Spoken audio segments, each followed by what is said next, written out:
A Central Georgia man has been indicted on some pretty alarming charges tonight. Police say he's accused of trying to sell a 16-year-old girl on the dark web. We want to turn now to Atlanta News First anchor Carly Barnett. She's really been digging into this story for the last couple of days, finally able to share this with us tonight. Tell us what you know. Tori, this is a very disturbing story. I went through the arrest warrants and the indictment.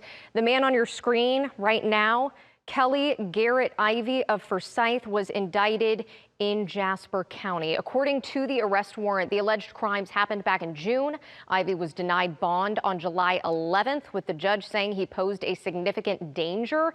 And this past week was indicted. Now, those charges include cruelty to children in the first degree, cruelty to children in the second degree, trafficking of persons for sexual servitude, and 3 counts of criminal attempt to commit a felony, including kidnapping.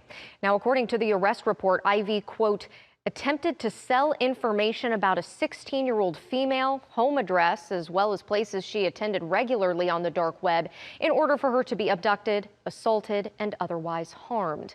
The website, which is called Slave Bay, quote, featured images of unclothed women on the same page as said ad.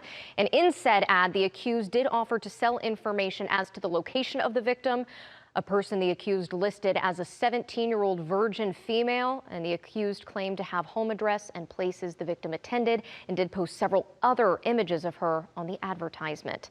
We spoke to the executive director of Street Grace. That's a Metro Atlanta organization that fights to end sex trafficking. Have very open conversations with your kids, because they are experiencing all kinds of things through their phones. And if we aren't willing to talk about that thing with that child, they're just going to assume it's normal.